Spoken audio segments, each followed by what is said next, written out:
오늘 구약에서 봉독해드린 야곱은 성경 속에서 여러 번 잠 못 이루는 밤을 맞습니다.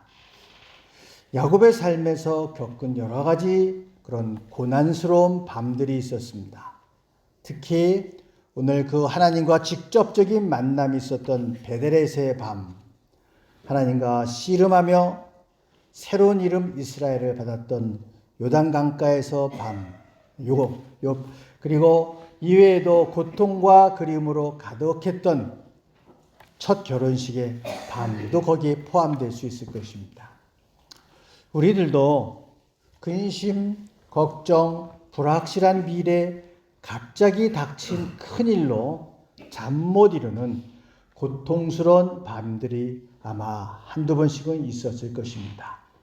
지금 형 예서를 피해서 야곱은 목숨을 걸고 도망하는 중입니다. 그렇게 도망을 하다가 이제 낯선 곳에서 밤을 맞아서 이제 좀 쉬어야겠기 때문에 누워서 잠을 청했습니다. 그리고 하나님의 꿈을 꿉니다. 꿈에서 하늘에 오르락내리는 그런 계단을 보게 됩니다. 돌베개를 베고 정말 불안한 가운데 잠이 들었는데 그 계단을 오르내리는 그 하나님의 사자 천사들을 보게 됩니다. 어느 성경에는 사다리라고 되어 있는데 사실 그 히브리어 원어 술람이라고 하는 것은 계단에 가깝습니다. 계단인데 거기에 이제 그 하늘에 오르는 계단이라고 하겠습니다. 이 계단을 통해서 하나님의 사자들이 오가는 것을 보게 됩니다. 그날 밤 하나님은 야곱과 그의 후손들에게 복을 약속하시고 야곱은 이 장소를 베델, 베이트 엘, 그래서 베이트는 집이란 뜻이고 엘은 하나님, 그래서 하나님의 집이다 라고 이제 그 지역을 이름하게 됩니다. 그런가 하면 그 야곱이 이제 돌아올 때에 형 에서를 만나기 전에 죽을지 살지 모르는 광경입니다. 에서가 무슨 짓을 할 수가 없어요. 옛날에 그 원한을 갖고 칼을 휘두르면 죽는 것이고 그동안 마음이 좋아져서 용서해주면 사는 것이고 내 목숨이 나한테 달려있는 게 아니라 형 에서의 칼자루에 달려 있었습니다. 그 요단 강가에서 긴 밤을 고통스럽게 지내야 됩니다. 다른 피할 길이 없어요. 그러니까 재산이고 종이고 가축이고 다 건너보내고 내일이면 나도 건너가야 돼요. 어떻게 될지 모르는 그 길을. 혹시 여러분들 독일 올 때 그런 마음들은 아니었어요? 가기는 가는데 이게 어떤 곳에 어떤 사람을 만날지 어떻게 될지 모르는 그런 아마 마음과 비슷하지 않을까 생각합니다. 에서와의 만남을 앞두고 두려워하며 깊은 밤의 강가에서 씨름하며 환도뼈의 부상에도 하나님과 겨루어서 축복을 받아냅니다. 그래서 하나님과 겨루어서 이겼다는 의미를 부여하죠. 이 밤에는 야곱이 하나님과 씨름하고 축복을 받아 새로운 이름, 이제는 야곱이라고 하지 말고 이스라엘이라고 했던 그 이름을 받은 중요한 사건입니다. 또 하나는 좀 성격은 다릅니다만은 첫 번 결혼식 날 밤입니다. 자기는 참 좋아하는 여인이 있었어요. 라헬을 좋아했는데 삼촌 라반의 집에서 이제 결혼식을 하는데 결혼식하고 신방에 들어가 보니까 라헬이 아니고 그 언니인 거예요. 그 밤이 어땠는지 모르겠어요. 그래서 할 수 없이 7년을 더 일하고 라헬을 얻게 되는데 아마 그 밤도 무척 고통스러웠다는 생각을 하게 됩니다. 오늘 성경에 보면 야곱이 하루 종일 땀방울 흘리면서 도망치다가 베델 들판에 주저앉은 모습입니다. 집이 없는 광야 빈들에 주저앉고 몸은 지칠 대로 지쳤습니다. 여러분, 우리가 내가 40km를 가고 싶다, 걸어야 되겠다고 40km를 가는 것하고 쫓겨서 40km를 가는 건 다릅니다. 이건 정말 피곤한 거예요. 쫓겨서 간다는 거는. 지칠 대로 지쳤어요. 게다가 해는 지고 보이지도 않고 인가도 없는 빈들에서 가슴속에 밀려오는 고독을 안고 그 밤을 혼자 지내야만 됐습니다. 빈들에서 고요한 자리에 누워 우두커지 앉아있는 야곱. 그는 버림당한 고독한 청년이었습니다. 가련한 청년이 됐습니다. 떠있는 별을 바라보면서 어제까지 내가 베가 누웠던 그 푹신한 베개가 아니라 돌베개를 베고 외로워 누웠습니다. 그 외로움이 가슴에 사무칩니다.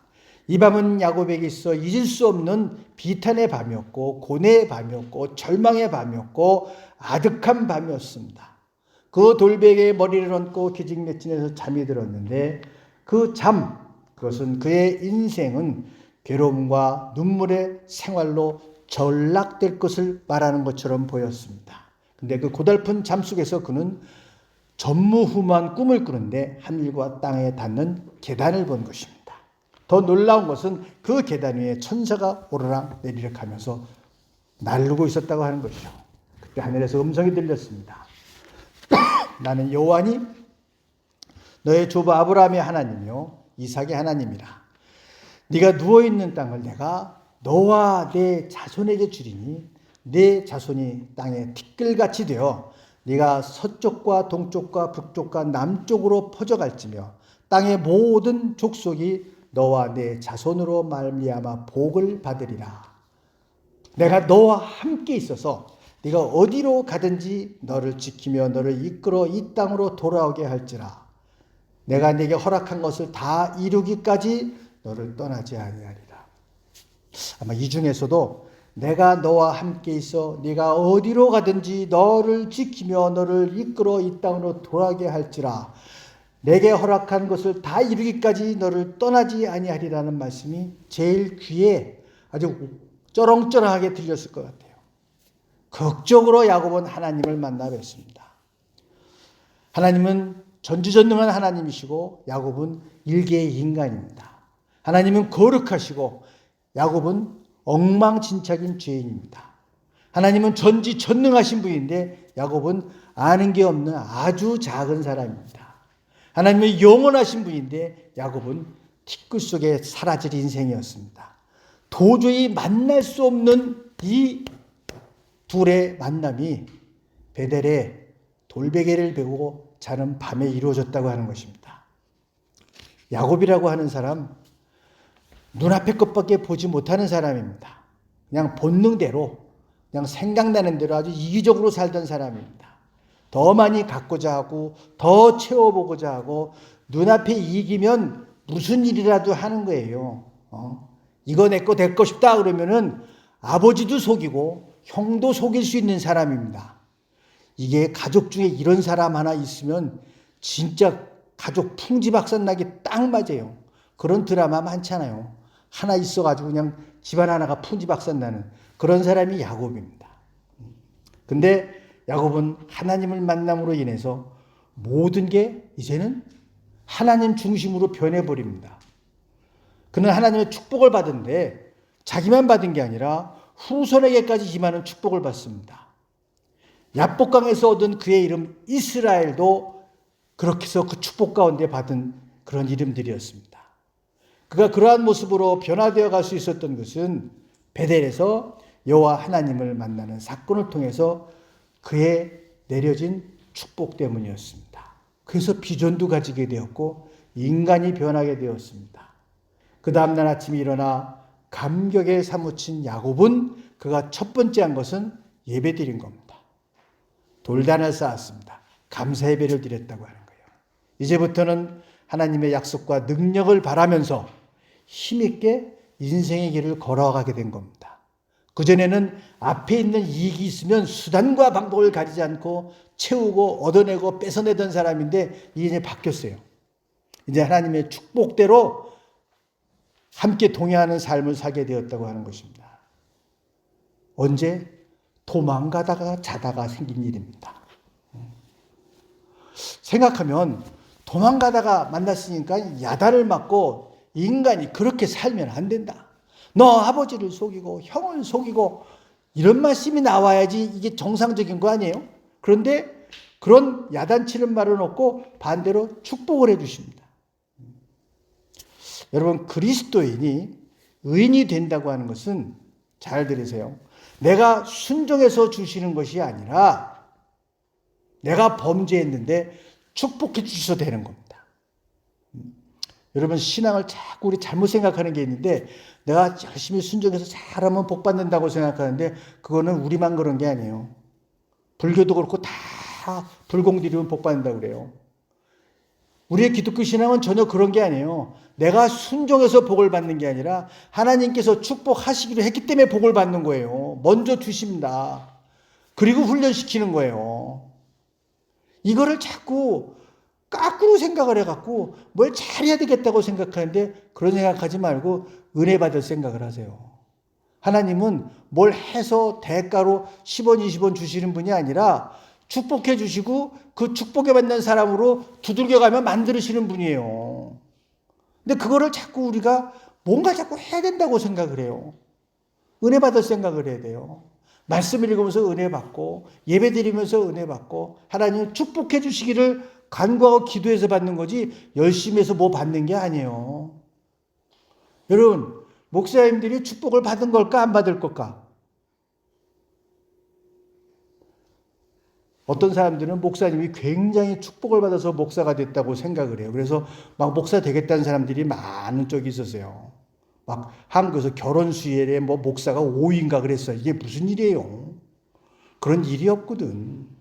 목사가 결혼 순위 5위가 될 수가 없어요. 제가 한번 그런 얘기 들었죠. 6.25 난 이후에 한국에는 이화여자대학교에서 결혼 대상으로 순서를 적은 적이 있어요. 목사 37위였어요. 36위가 이발사였습니다.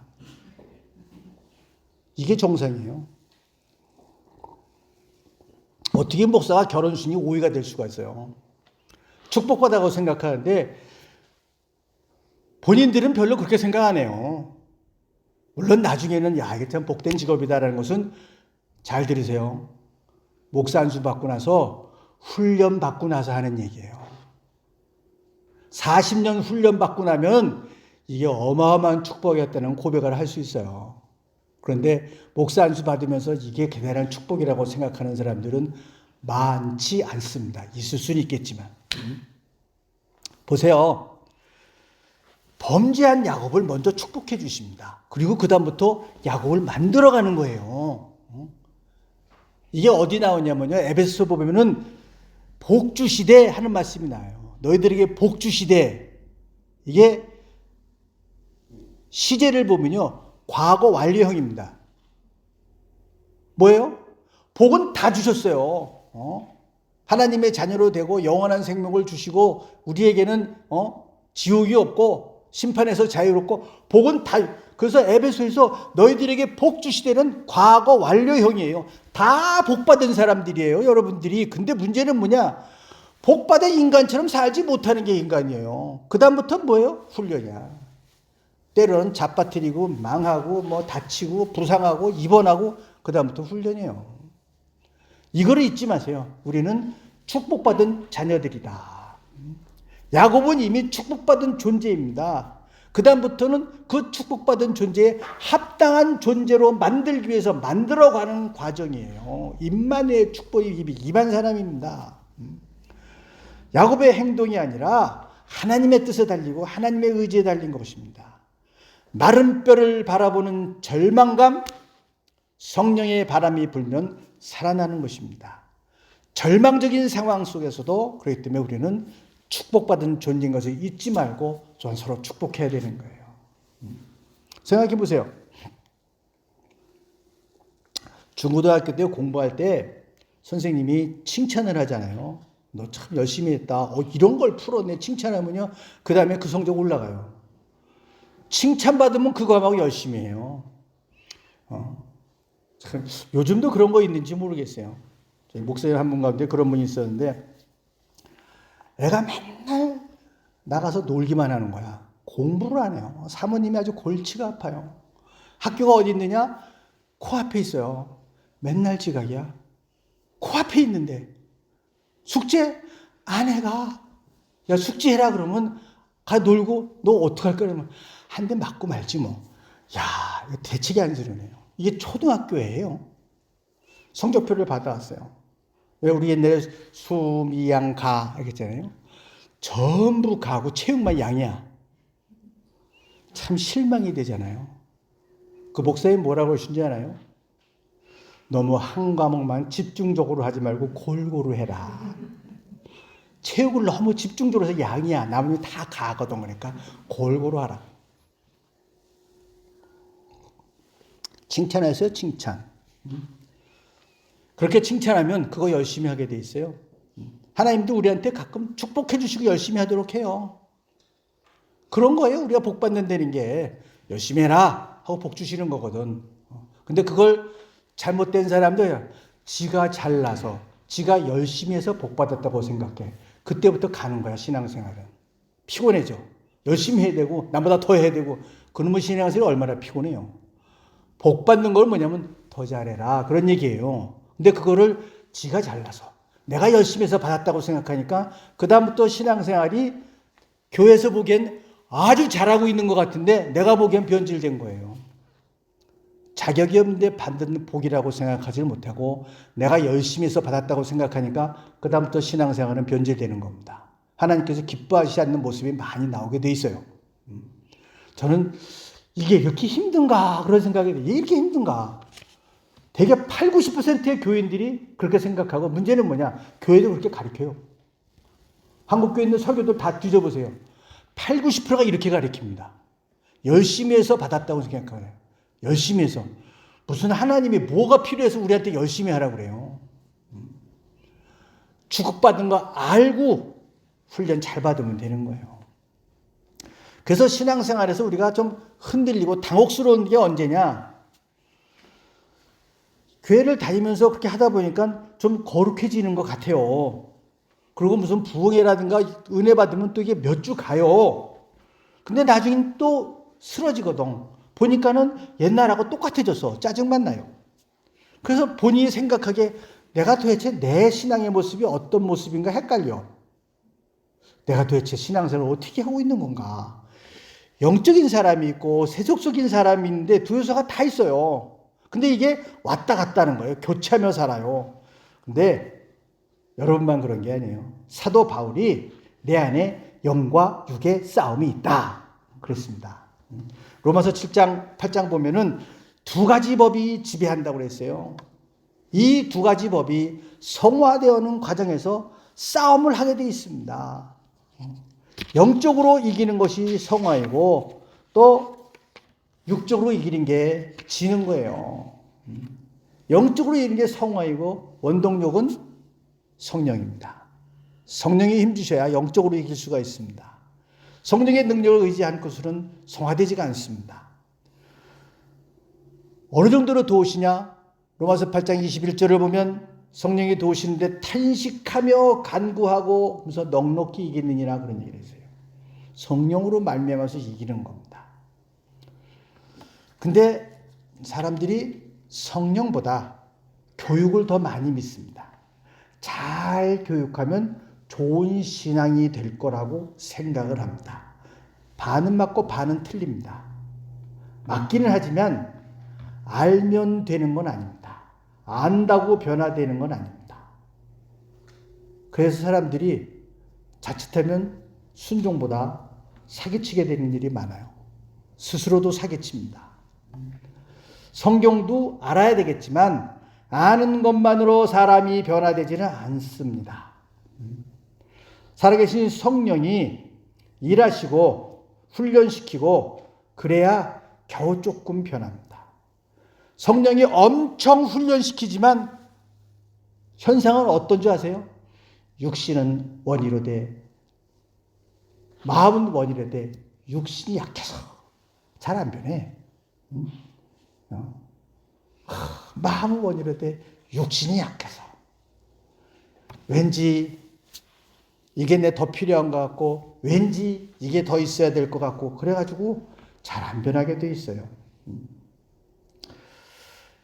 여러분 아무리 결심을 해도요 일주일 가기가 힘듭니다. 평생 드리는 삶이 되기 위해서는 성령이 도우셔야 됩니다. 여러분 신앙생활 머리로 하지 마세요. 여러분들이 평생 정말 신앙적인 가운데 신앙적인 삶을 살고 싶으면 성령이 도우셔야 됩니다. 내가 아무리 성경 공부를 열심히 해도 제가 누차 얘기하지만 제자 훈련 열심히 하면 성령이 도우시지 않으면 바리새인 나옵니다. 아는 것만 갖고 얼마나 똑똑한지 똑똑해갖고 목회자나 괴롭히고 교회나 괴롭혀요. 뭐라고 하면서 말은 더럽게 많어. 아는 게 많으니까. 그렇게 돼요. 많이 물론 알아야죠. 모르면 안 돼요. 성경을 알아야 되지만 성령이 도우시지 않으면 좋은 신앙인 되기가 어렵습니다. 정말 어려워요. 제가 지금 목회를 40년 하고 이제 은퇴할 때가 되었어요. 지금도 좋은 신앙이니까 자신 없어요. 내가 좋은 신앙이 될 수 있을까? 나는 자신이 없어요. 그걸 뭐라고 그래요? 하나님이 성령께서 도와주시면 좀 좋은 신앙이 될 수 있겠지만 내가 지금 좋은 신앙이니까 누가 물어보면 나 자신 없어요. 내가 나를 어떻게 믿어? 어떻게 변할 줄 알고? 일생 자기의 삶이 드려지는 하나님이 기뻐하시는 삶이 되기 위해서는요, 성령이 도우셔야 됩니다. 내가 알고 있지만 아는 대로 행하는 능력이 그렇게 많지가 않아요. 그런 능력은 없어요. 교회를 따라하기도 힘듭니다. 성령의 기름 부음이 있어야 된다 이거예요. 연약해서 할 수 없는 것은 로마서 8장 3절 4절에서 뭐라고 그랬냐? 하나님이 하십니다. 그러니까 안 된다고 주저앉고 비난하고 비관하지 말고 연약해서 못하는 건 마음이 원인인데 육신이 약한 건 그건 하나님이 하신다 이거예요. 어떻게? 성령을 통해서.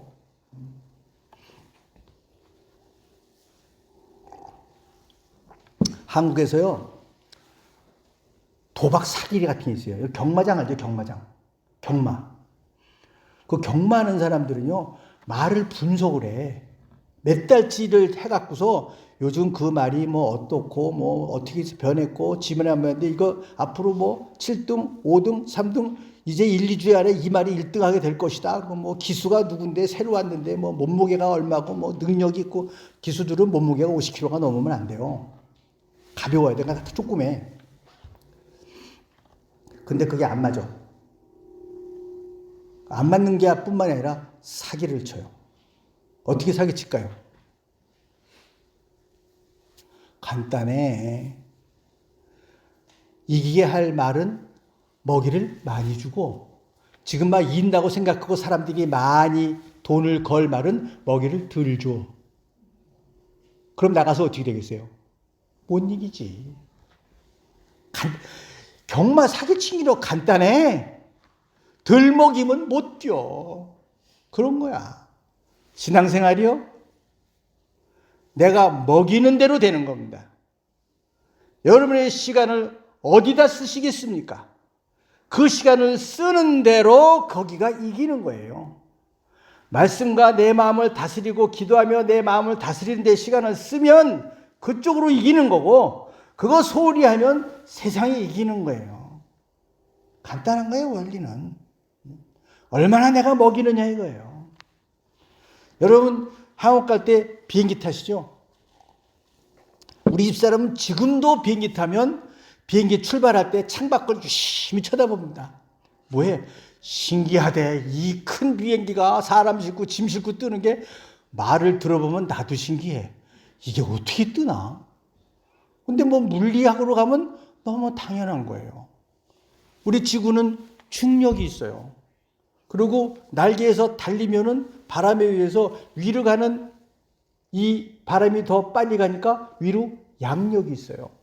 비행기는 중력보다 양력이 세면 뜨는 거예요. 그 원리는 너무 간단해요. 양력과 중력이 있는데 그 중에 누가 더 힘이 세냐 이거예요. 중력과 양력 중에 중력이 없는 게 아니에요. 비행기 뜰 때도 중력은 있어요. 그러나 양력이 강하면 뜨는 거예요. 우리가 사는 세상 그대로 있어요. 세상에 대한 우리 욕심 그대로 있죠. 교회 다닌다고 뭐 물욕이 없고 황금을 돌같이 보는 사람들이 어디 있어요. 황금이지. 그건 그대로 있다고요. 나도 좀 돈을 더 많이 받고 싶고 월급을 더 많이 받고 싶고 제자를 투자해서 더 많이 그건 그대로 다 있어요. 중력은 중력, 세상에 대한 중력은 중력대로 있다고요. 근데 양력이 세면 뜨는 거거든. 믿음의 힘과 성령으로 함께 하셔 그 힘이 세면 뜨는 거예요. 믿음 생활을 중력이 없어지는 게 믿음 생활이라고 생각하지 마세요. 양력이 세면 뜨는 거예요. 자꾸 중력을 없앨 생각하지 마세요. 뭐 욕심을 버리고 뭐 그런 건 좀 버려야 되겠지. 하지만 그거 다 버린다고 해서 행복해지거나 거룩해지는 게 아니에요. 믿음 생활로 성령이 역사하시면 양력이 세지면 뜨는 거거든요. 그래서 말씀대로 살아가는 것을 자꾸 채우면 돼요. 재밌는 게요. 미국에 그런 일이 있었어요. 이 사람이 알코올리커예요. 근데 정말 알코올리커 벗어나기 힘들거든요. 그 술 한 방울만 냄새를 맡으면 그때부터 다시 땡기기 시작해요. 제가 본에서 목회할 때 앞에가 란데스 클리닉이거든요. 가끔 거기서 그 알코올리커 이거 같은 수준이 많이 치유가 되었고 예배드리 오는 사람들이 있어요. 그래서 본교회에서는 독일교회도요, 포도주 안 써요. 그 포도 주스 써요. 한 방울만 있어도 안 된대요. 그렇거든요. 그래서 그게 냄새 안 맡으면 끌려가잖아요. 근데 이 사람도 이제 치료를 잘 받고, 이제 그 알코올리커 모임에서 그것 때문에 내 가정이 어떻게 망가졌고, 내 직장에서 어떻게 쫓겨났고 이러면서 그런 것도 다 해서 치료를 잘 받았어요. 근데 지나가는데 또 그 술 냄새가 살살 풍기는 거야. 어떻게 했는지 아세요? 미국엔 그런 게 있어요. 뷔페가 있는데 우유 뷔페라는 게 있어. 거기는 들어가면 우유를 마음껏 돈만 내면 우유 마음껏 마실 수 있어. 우유 뷔페에 들어가서 배가 터지도록 우유를 마시는 거야. 그 다음엔 술이 안 들어갈 자리가 없으니까. 신앙생활 별거 없습니다. 우리가 그 술 냄새를 피해가긴 힘들어요. 어차피 세상의 유혹은 받게 돼 있습니다. 말씀으로 은혜를 채우시면 되는 거예요. 자꾸 채우세요. 어디다 내 힘과 먹이를 쏟아넣느냐. 그래서 사는 거예요. 신앙생활을 내가 다 알고 있기 때문에, 구원도 알고 있고 기도도 다 알고 있기 때문에 그걸로 된 거라고 생각하면 다 넘어집니다. 머리는 구원 못 받습니다. 거기다 투자해서 자꾸 먹여야지만, 거기가 양력이 세져야지만 세상을 이길 수가 있는 거예요. 여러분이 세상을 싸워서 이긴다고 하는 것은 주먹으로 싸워서 이기는 게 아니라 은혜가 커져서 이기는 겁니다. 대놓고 싸워서 이기는 게 아니에요. 그래서 자꾸 잘하는 면도 칭찬해주고 축복하고 그러면서 이겨나가는 거예요. 하나님께서 야곱을 그렇게 해주셨어요. 그냥 축복해 주셨습니다. 그리고 야곱을 만들어 가셨거든요. 예수님도 똑같은 말씀하셨어요. 선교를 하고 전도를 하나 가는데 마태복음 10장 11절을 보면 아무 성에 가든지 평안하기를 빌라 전도를 명하시고 축복하라고 그러셨거든요. 축복하라고. 그러면 그 다음에는 축복받은 자로 만들어가는 거예요. 그러니까 교회 내에서는 여러분 서로 축복해 주셔야 돼요. 비난하거나 비판하면 안 됩니다. 하나님의 시각을 가지고 기대해야 됩니다. 여러분 축복하거나 전도할 때 소도둑처럼 개도둑처럼 소도둑처럼 생겼다고 그 피해가고 그러면 안 돼. 다 얼굴 인상대로 신앙생활하는 거 아니에요. 관상대로 신앙생활하는 거 아니에요. 다 축복해 주는 거예요. 하나님의 시각을 가지고 그렇게 바라보는 것입니다. 자녀들도 그렇게 기대하고 축복해 주면 다 그게 씨가 돼서 변화되게 되어 있습니다. 주님은 베드로도 축복해 주셨어요. 자기를 배반해서 3번씩 부인하기도 했고 예수님 부활했다는 거 보고도 고향으로 내려간 그놈까지 찾아가서 축복해 주셨어요. 교회 능력이라고 하는 것은 잘난 사람이 많이 모인 게 교회 능력이 아니라 기대하고 바라보는 게 교회의 능력입니다. 안 된다고 시비 걸지 마세요. 믿음을 가지고 기대하는 겁니다. 하나님의 축복은 뭐냐? 축복하고 기대하는 게 아닙니다. 그걸로 끝나는 게 아니에요. 이게 중요한 거야, 이제부터. 하나님은요, 축복해 주시고 끝나는 게 아니고 그 다음부터 훈련을 시켜요. 기대하고 훈련은 같이 갑니다. 떨어져 있지 않습니다. 내가 너와 함께하리라 약속 다 해주셨어요. 그 다음에 뭐가 있냐? 훈련이 남아 있습니다. 혹독하게 훈련을 받습니다. 라반의 집에 가서 축복받은 존재이기 때문에 영적으로 훈련시키는 것입니다. 이거를 시원치 않은 교회에서는 시험 들었다고 그래. 이거 시험 듣는 게 아니에요. 하나님 훈련시키시는 겁니다. 왜 훈련시키실까요? 여러분, 올림픽이 시작되면 금메달 딸 만한 팀들은 계속 훈련을 시킵니다. 왜 훈련시켜요? 금메달 딸 수 있으니까. 근데 이거는 가봤자 메달거리도 안 들어간다? 훈련을 시켜.